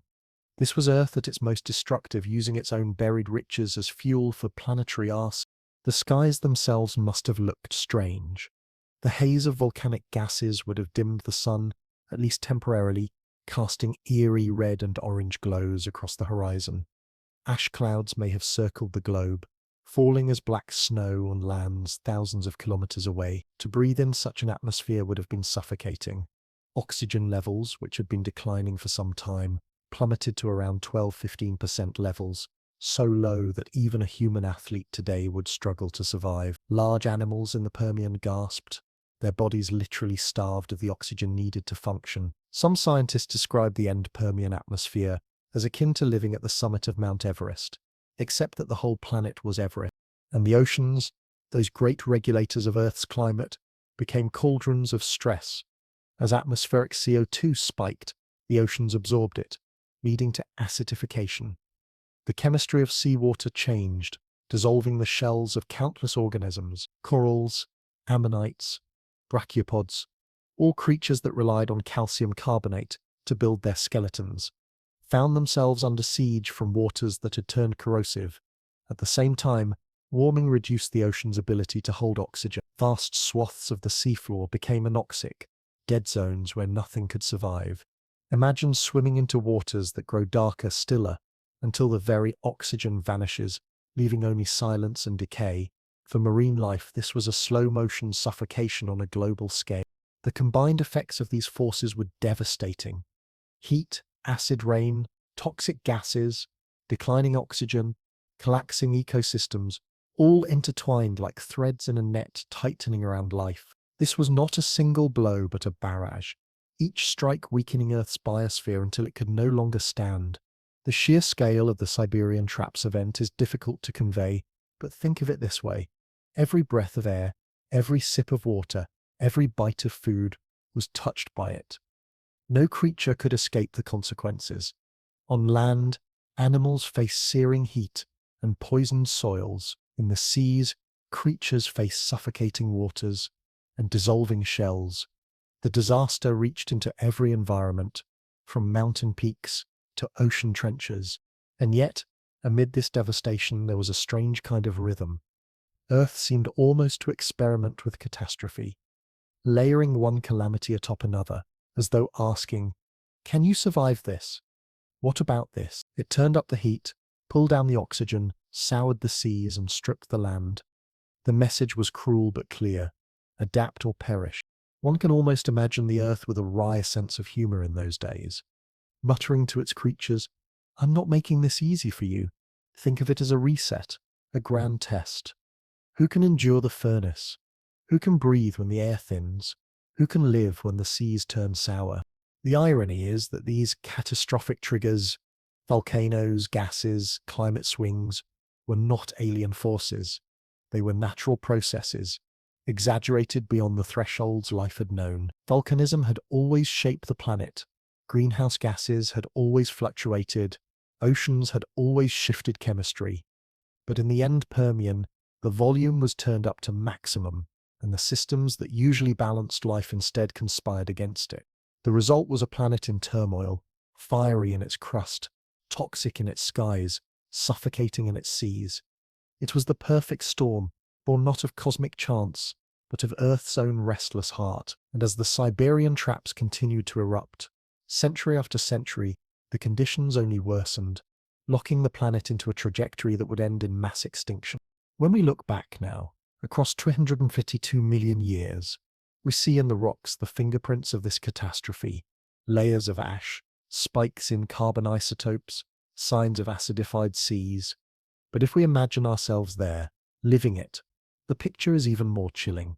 The air heavy and hard to breathe, the forests dying, rivers running black, the seas turning silent, their coral gardens crumbling. It must have felt for any creature with senses as though the world itself had betrayed them. And yet, Earth was not ending. It was changing. For life, this was the greatest challenge it had ever faced. For the planet, it was another cycle, another transformation. In its grim humor, Earth might have whispered, "I've broken the old order. Now let's see what new one emerges." When the last eruptions of the Siberian Traps had finally burned themselves out and the skies began to clear, Earth looked nothing like the thriving world it had been. What remained was devastation on a scale so profound that scientists would later call it simply the Great Die. The triggers, fire, heat, poisoned air, and suffocating seas had done their work. The result was a planet emptied, a biosphere stripped to its bare bones. The statistics themselves are staggering: 96% of marine species gone, erased from the oceans as if a hand had swept across them. 70% of vertebrate species on land vanished as well. Nearly every branch of life lost twigs, branches, entire limbs. It was the closest the Earth has ever come to being sterile since the first microbes took hold billions of years earlier. The oceans, once buzzing with ammonites, corals, brachiopods, and trilobites, became eerie deserts. Coral reefs collapsed utterly. Entire ecosystems that had taken hundreds of millions of years to build were annihilated in a geological instant. Imagine diving beneath the Permian waves, where once spirals of ammonites glided, where shoals of fish glittered. There is now silence, a murky emptiness broken only by a few stubborn survivors. The trilobites, icons of Paleozoic seas for over 250 million years, disappeared completely, their long dynasty ending in the acidic waters. The ocean floor, instead of hosting a carnival of creatures, became littered with carcasses, covered in microbial mats, a dead zone stretching across vast regions of the globe. On land, the story was no less grim. Forests collapsed, their trees felled not by axes but by heat, drought, and poisoned rains. Without plants to anchor soils, landscapes eroded, turning into barren expanses. Rivers choked with ash and sediment, their waters sluggish and foul. Herbivores that had once grazed in herds found nothing left to eat. Predators, in turn, starved for lack of prey. Chains of life unraveled link by link until only fragments remained. Imagine walking across a Permian plain at this moment. The silence is uncanny. No buzzing of insects, no herds moving in the distance, no predators slinking in the shadows. Just wind across cracked soil and the occasional call of one of the few survivors. The collapse of oxygen levels added insult to injury. Large animals, already struggling in the heat and scarcity, suffocated in an atmosphere that no longer carried enough breath to sustain them. Even insects, once so abundant and dominant, suffered massive losses. The Permian had seen dragonflies the size of birds. After the extinction, such giants vanished forever, their reign in the skies cut short by thinner air and harsher conditions. The impact was not only biological, but ecological. With so many species gone, entire systems failed. Decomposers could not keep up with the massive amounts of dead material, leading to disaster communities of microbes that thrived on decay. The stench of rotting forests and oceans filled with lifeless bodies must have been overwhelming. Methane-belching bacteria flourished, further destabilizing the climate. For millions of years after the extinction, recovery was slow, hesitant, as though life itself were reeling from a knockout blow. And yet, in all this devastation, there is a kind of dark humor, the Earth's grim reminder that endings are not always gentle. One can almost hear the planet muttering to itself, "Too crowded, too complex.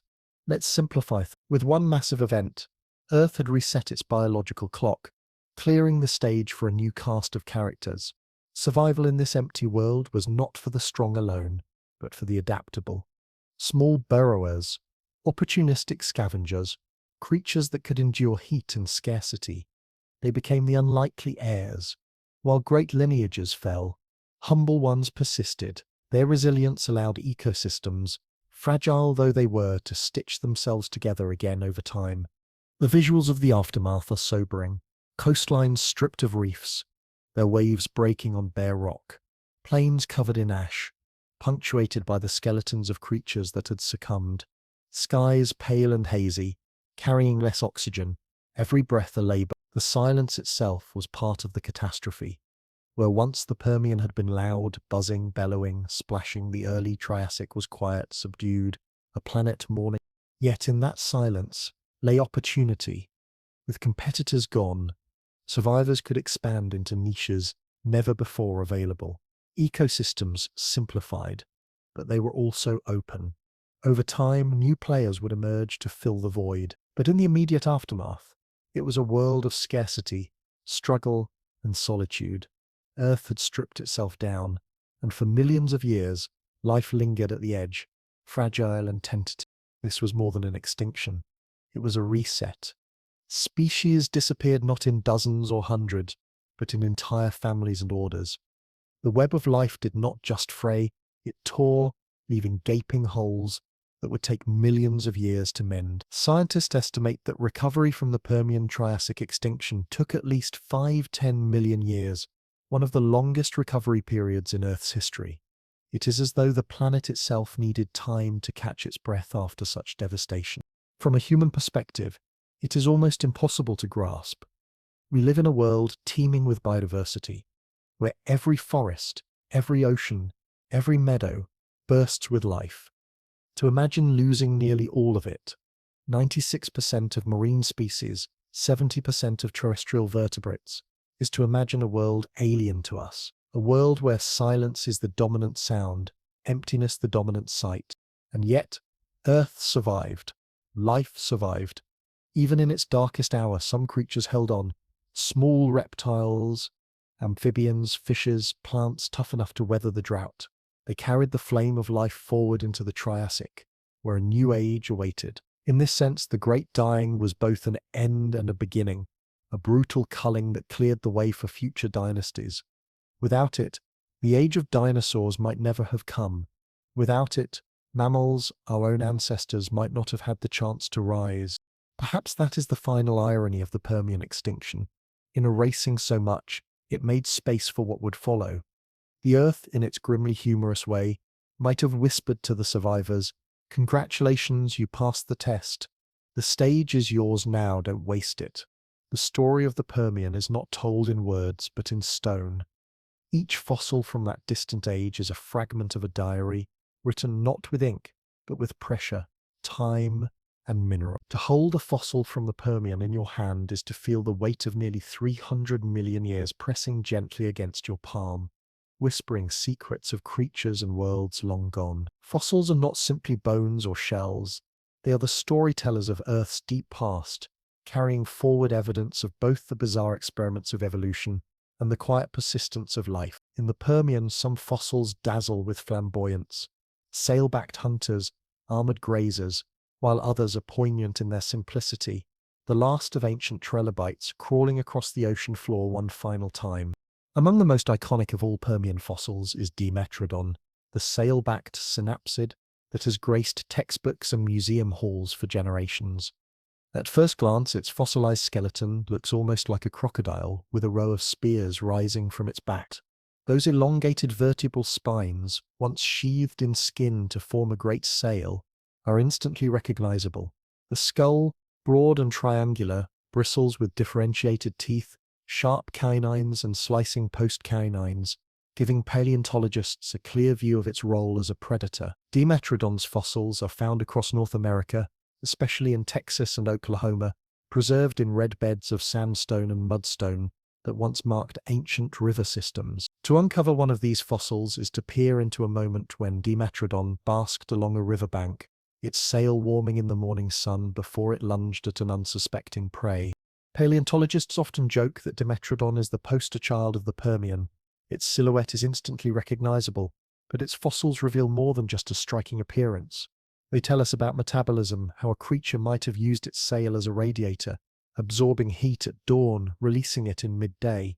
They tell us about ecology, showing tooth marks that hint at feeding behavior, bones that suggest encounters with rivals, and even fossilized trackways that preserve the shuffle of its sprawling gait. Every fragment, from tooth to vertebra, is a clue, a sentence in the stony diary of its life. And if Dimetrodon could speak from its fossilized remains, perhaps it would say, "Remember me not just for my sail, but for my cunning. I was the hunter who ruled before the dinosaurs even dreamed of walking." Yet not all fossils of the Permian belong to rulers. Some belong to survivors, and none more famously than Lystrosaurus. Its fossils are abundant, found across continents from South Africa to Antarctica to India, a testament to its remarkable spread. Lystrosaurus was not flamboyant. It was a stocky, tusked herbivore with a beak-like mouth and sturdy body. Its bones reveal powerful forelimbs, suggesting it was a burrower, digging into the soil for roots and shelter. Its skull, broad and tusked, suggests a diet of tough vegetation scraped up and ground down with determination. The sheer number of Lystrosaurus fossils makes it one of the most studied creatures of the late Permian. Entire bone beds of these creatures have been uncovered in the Karoo Basin of South Africa, a fossil treasure trove that preserves layer upon layer of Permian life. In the Karoo, paleontologists crouch among the rocks, chiseling out tusked skulls, each one a reminder of how prolific this animal was. The fossils are not isolated finds, they are communities, telling us about behavior, about herding, about creatures living and dying together. To walk across the Karoo today is to walk above millions of tiny voices buried in stone, each one whispering, "We lived here, we grazed, we dug, we endured." Lystrosaurus has a kind of humble charm. Unlike the dramatic Dimetrodon, it seems almost comical. Squat, tusked, barrel-chested, yet its fossils tell a deeper story. Not every hero of prehistory was flashy, some were simply persistent, spreading across continents, leaving behind so many bones that paleontologists almost trip over them. In museums, rows of Lystrosaurus skulls sit side by side, their tusks jutting like crooked smiles, as though the creatures themselves are amused by their own fossilized fame. If Dimetrodon and Lystrosaurus represent the flamboyant hunter and the humble grazer, then the trilobites of the Permian represent a dynasty's final bow. These creatures had dominated the seas for over 250 million years, diversifying into thousands of forms. By the Permian, their glory was fading. Fossils of late Permian trilobites are rare and bittersweet, found in marine rocks that preserve their segmented exoskeletons. They are often smaller, less ornate than their Cambrian ancestors, as though evolution itself had pared them down for their final chapters. To find one is to glimpse the twilight of an empire, the last pages of a book that once filled libraries. Trilobite fossils are delicate things, often found flattened in shale or limestone. Their compound eyes, carved in stone, still glimmer faintly with the geometry of ancient vision. Their segmented bodies curl as if in defense. Even in death, paleontologists speak of them with reverence, for they are more than fossils. They are icons of persistence, creatures that lasted through countless upheavals before finally bowing out. If a trilobite fossil could speak, it might say, "I crawled across more ocean floors than you can imagine. I watched ages rise and fall. Remember me not for my ending, but for my endurance." The Karoo Basin deserves special attention in this fossil tale. This region in South Africa is one of the richest Permian fossil deposits on Earth, a natural archive that preserves not only individual bones, but entire ecosystems. Its layered rocks are like chapters in a book, each stratum recording a different slice of time.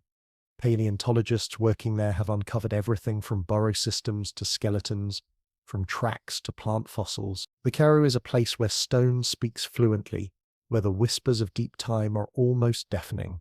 Standing there with the African sun blazing overhead and a fossil tusk glinting in the rock at your feet, you cannot help but feel the weight of history pressing up from the ground. What makes the Karoo so remarkable is the continuity of its record.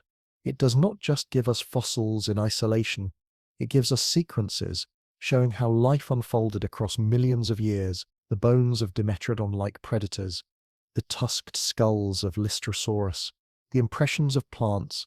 They are not scattered fragments but parts of a story told in order. It is as though the Earth decided, here in this basin, to keep a meticulous diary of the Permian, and like any diary, it is full of both grandeur and mundanity, of extraordinary moments and quiet persistence.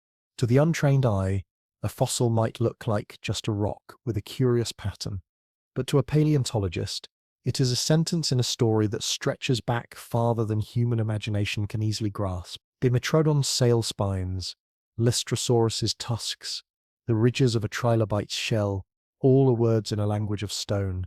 They tell us not only what creatures looked like, but how they lived, how they moved, how they interacted with their world. They tell us where rivers once flowed, where forests once stood, where seas once lapped against shores long since vanished. And fossils carry humor too if you know how to read them.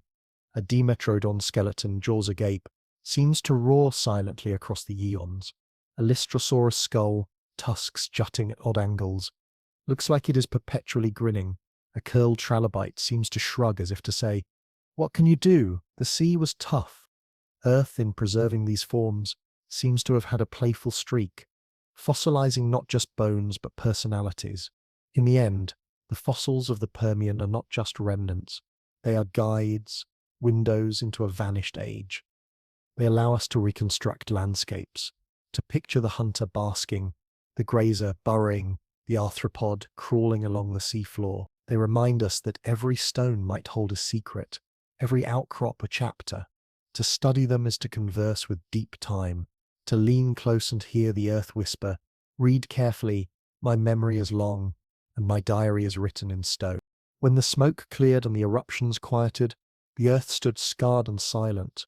The Permian had ended in fire and suffocation, a biological reset so complete that for a time the world seemed almost empty.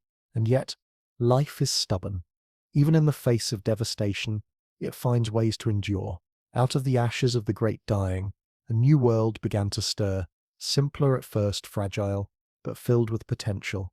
This was the dawn of the Triassic, a period when ecosystems would slowly rebuild, when survivors would spread across barren lands, and when the seeds of future dynasties, including the dinosaurs, would be planted. The earth had whispered, reset, and now it said, begin again. The earliest landscapes of recovery were stark. Forests had collapsed. Many plant groups were gone or diminished. The ground was bare in places, soils eroded, rivers sluggish with ash and sediment. Yet even here, plants began to return. Hardy species like ferns and seed ferns recolonized first, their spores spreading quickly across open ground.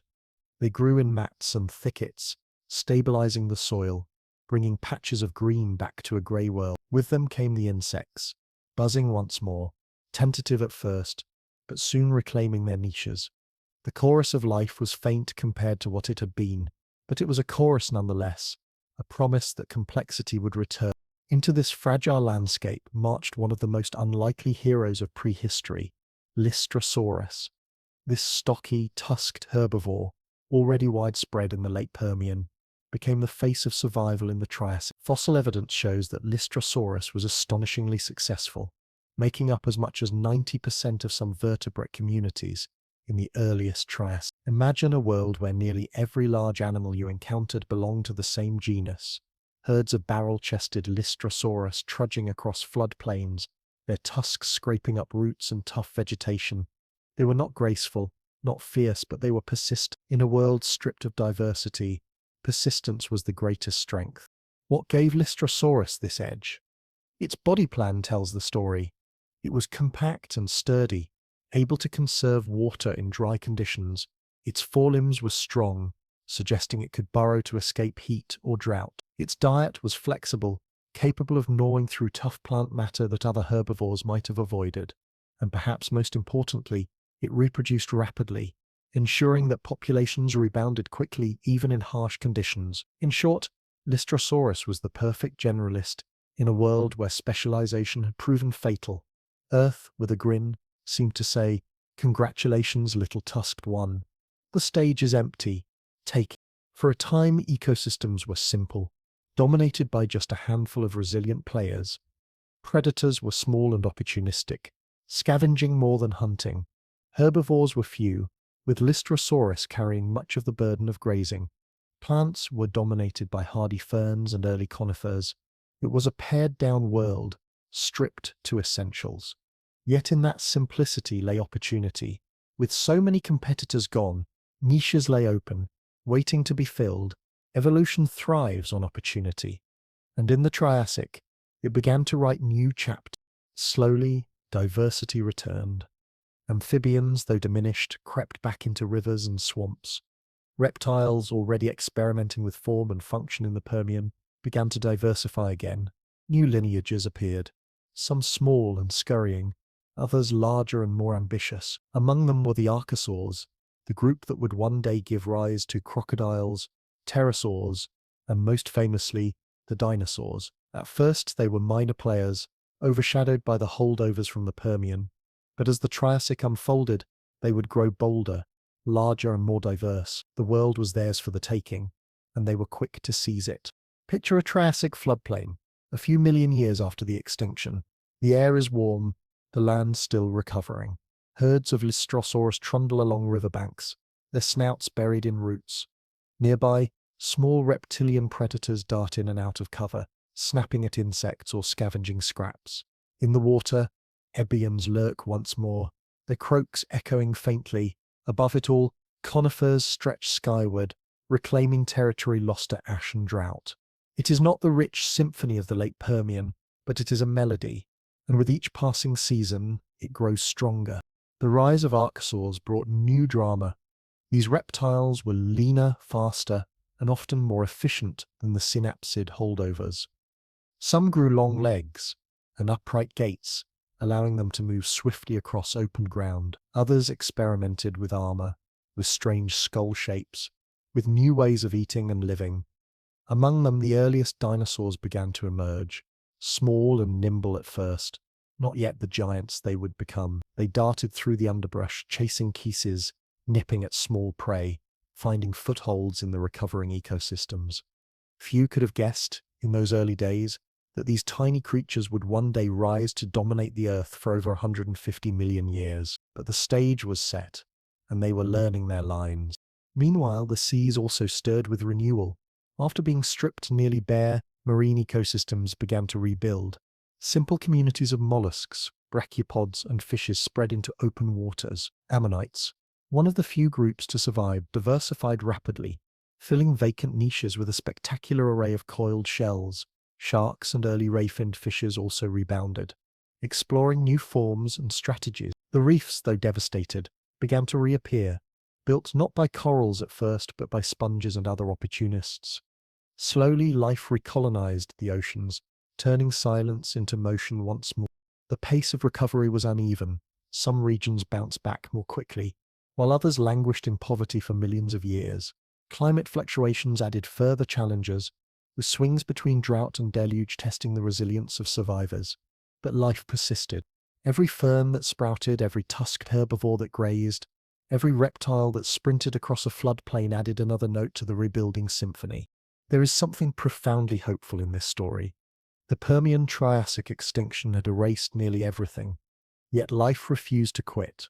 It started small, with ferns and burrowers, with tusked grazers and scavengers. It built slowly, adding complexity layer by layer, like an artist sketching outlines before painting in the details. Within a few million years, ecosystems that had seemed irreparably broken were once again vibrant, if different from before. And Earth, watching its battered biosphere rise again, might have chuckled, "See? I told you. Start over, try again. You're tougher than you think." The Triassic that followed was not merely a continuation of the Permian, but a new world altogether. Its ecosystems were distinct, its players fresh. The dominance of Lystrosaurus eventually waned, making room for a wave of newcomers. The archosaurs rose, dinosaurs appeared, and a cascade of evolutionary experiments filled the empty spaces. The world was no longer the same, but it was alive, and that was enough. To imagine standing on a Triassic plain is to feel the optimism of recovery. The land is greener now, rivers flowing clear, herds moving once again. Strange reptiles stalk the edges, insects buzz in the air, amphibians croak in the ponds. It is not yet the age of giants, but the foundations are laid. The Permian is gone, but the Earth has turned the page, and a new chapter unfolds with promise. The recovery after the Great Dying is proof of life's resilience. It shows us that even when the odds seem insurmountable, when ecosystems collapse and species vanish, life finds a way to rebound. It may take millions of years, but the spark endured. The survivors of the Permian carried that spark forward, lighting the path to the Triassic and beyond. In the end, the lesson of this recovery is one of patience and persistence.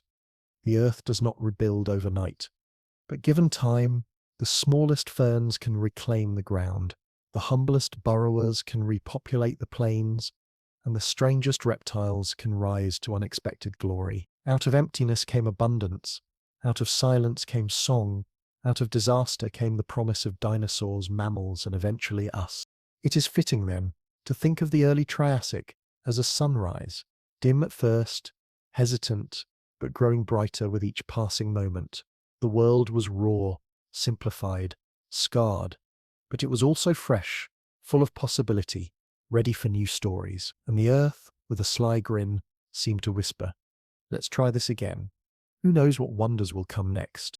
The story of the Permian is more than a tale of distant creatures with sails on their backs or tusks in their jaws. It is more than a geological chapter, more than a line in the fossil record. It is, in many ways, a warning letter written in fire and ash, sealed in stone and addressed to the future, to us. The end of the Permian, the greatest extinction in Earth's history, was driven not by an asteroid, not by alien invasion, but by the planet's own climate spiraling out of control under the influence of carbon. When the Siberian traps erupted, they released vast amounts of carbon dioxide into the air. Over thousands of years, this accumulation transformed the atmosphere into a greenhouse, trapping heat and cooking the surface. Oceans absorbed the gas, becoming acidic and hostile. Oxygen dwindled in both water and air. The results were catastrophic. Nearly all marine life wiped out. Most land-dwelling vertebrates gone. Entire forests collapsed. It was climate change on a scale so massive that it nearly sterilized the Earth. And here is where the lesson lies. The end Permian was not unique in showing the power of climate. Other extinctions have followed, triggered by similar mechanisms. Bursts of greenhouse gases, rapid warming, ocean acidification. But the Permian is the starkest reminder of what happens when the Earth's systems are pushed past their limits. Life does not break gently. It collapses swiftly, brutally, and on a scale that feels almost unimaginable. The unsettling truth is that the mechanics of the Permian disaster are not alien to us. They are not locked away in ancient, incomprehensible processes. They are familiar. Today, we too are releasing carbon dioxide into the atmosphere, not from fissures in Siberia, but from smokestacks, tailpipes, and power plants. We too are warming the Earth, raising global temperatures, acidifying the oceans, and altering the balance of oxygen and carbon. The parallels are hard to ignore. It is as though the Earth left us a case study, a precedent, and said, "Pay attention, I've shown you what happens when carbon runs wild. Don't make me repeat myself." Of course, there are differences. The Siberian traps erupted for hundreds of thousands of years. Our industrial age has lasted barely 3 centuries. We are compressing the release of greenhouse gases into a timescale thousands of times faster than the Permian pulses. In other words, we are accelerating change at a rate unprecedented in Earth's history. If the Permian was a slow-motion catastrophe, ours is shaping up to be a sprint. And while the planet will survive as it always does, the question is whether our civilizations, our societies, and our ecosystems will survive with it. The fossils of the Permian show us how fragile life can be. Mighty predators like Gorgonops vanished. Herbivores like Parasaurus disappeared, and even the stalwart trilobites finally bowed out. Entire lineages, honed by millions of years of evolution, were snuffed out in what might have seemed, from their perspective, like the blink of an eye. Survival was not a matter of strength or grandeur, but of adaptability. Those who could burrow, endure heat, or scrape out a living in harsh conditions endured. The rest did not. The message is humbling. No matter how dominant a species seems, no matter how successful, it is not immune to the whims of climate. For us, the lesson should be sobering. We like to think of ourselves as masters of the planet, rulers with technology and intellect beyond anything in deep time. And in many ways, that is true. We have satellites watching the skies, computers modeling the climate, science explaining processes that once baffled. But in another sense, we are no different from the tusked Lystrosaurus or the armored Parasaurus. We too depend on breathable air, fertile soils, stable temperatures, and oceans that support food webs. We too are vulnerable when those systems are disrupted. Our skyscrapers may rise higher than any Permian forest, but they are rooted in the same fragile earth. The Permian whispers to us across the ages. Don't take stability for granted. It reminds us that Earth's climate is not a gentle backdrop, but a powerful force capable of sustaining abundance or unleashing collapse. When greenhouse gases rise unchecked, the consequences are not polite, they are catastrophic.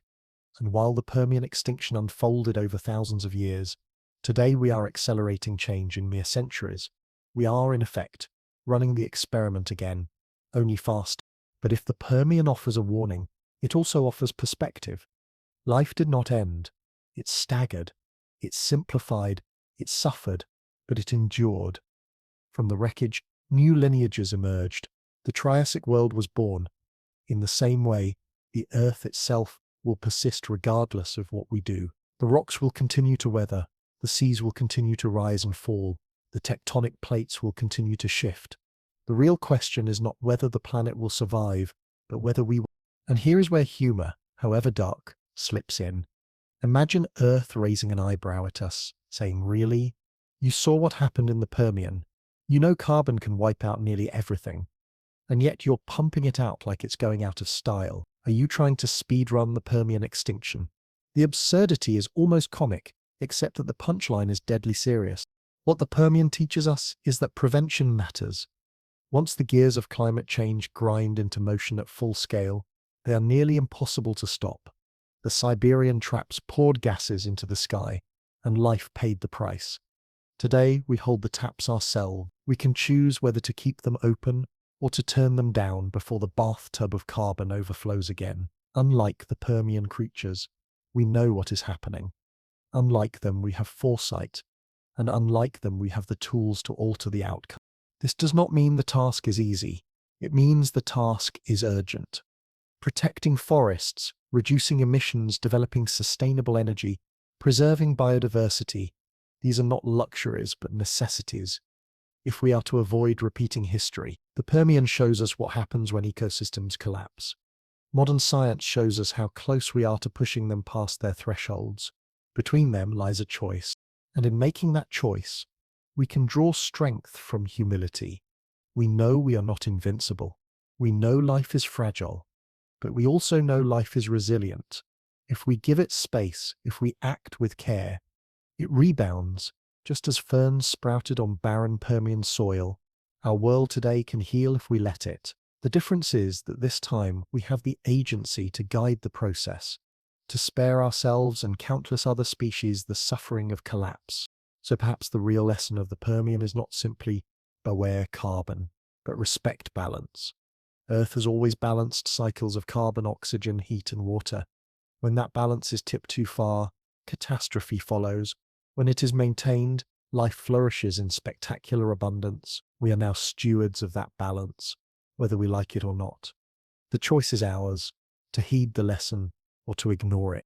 Picture yourself sipping a cup of coffee on a quiet morning. The steam rises, warm and comforting. That warmth is pleasant. Welcome. But add too much heat, and it scalds. Add too much sugar, and it becomes undrinkable. Balance is everything, even in something as simple as coffee. The Earth's climate is no different, though the stakes are infinitely higher. It is a recipe written not in cups and teaspoons, but in carbon molecules and degrees Celsius. And just like coffee, you cannot overdo it and expect the result to be palatable. The Permian left us its recipe for disaster. Carbon dioxide plus time equals mass extinction. We would be foolish not to take note. But unlike the creatures of that era, we can read the recipe before we taste the dish. The Earth is not out to destroy us. It simply responds to the inputs we give it. Give it too much carbon and it warms. Warm it enough, and Earth struggles. It is not malice, not punishment, but physics and chemistry at work. That, perhaps, is the most sobering lesson of all. The Permian extinction was not an act of cruelty. It was simply cause and effect. Systems pushed beyond their limits. Today we face the same cause, and we know the effect. The question is whether we will choose to act differently. The Earth, if it could speak, might say, "I've shown you what happens. Don't repeat the experiment. Learn from me. Protect what you have." And then, with a wry smile, perhaps it would add, "Also, please don't make me wear a greenhouse again. It was stifling last time." The story of the Permian is like a dream carved into stone. Vast continents joined as one under the name of Pangaea. Strange creatures with sails and tusks roaming swamps and deserts. And at the end, a silence so deep it nearly ended the song of life itself. We have traveled across that ancient world together, through its experiments in evolution, its towering dramas of predator and prey, its forests humming with insects, and finally its great curtain fall, the most devastating extinction the Earth has ever known. And yet, within that catastrophe, lies a lesson. The Permian shows us how fragile life can be, how easily the balance of climate and ecosystems can be undone. But it also shows us resilience, that even after the harshest trials, Life searches for a way forward, rewriting itself, reshaping the earth in new and unexpected ways. So, was the Permian only a tragedy, or was it also a teacher? Perhaps both. In its rocks and fossils, we hear the whisper of warning: protect the balance, respect the cycles, and remember that survival is never guaranteed. And in its echoes, we hear the hope that every ending carries a seed of renewal. As we close our eyes tonight, let us carry that thought gently, that we live on a planet alive with memory, one that has endured fire, drought, flood, and silence. And still, the creatures of the Permian are gone, but their story lingers, reminding us to tread with care, to wonder, and to dream. What do you think of that ancient Earth? Was it terrifying, wondrous, or both? Share your thoughts, leave a like, and join again as we wander through time together. For now, rest well, and let your dreams drift back to that world of reptiles and swamps, sails and tusks, where even in silence, the Earth was writing lessons in stone. Good night.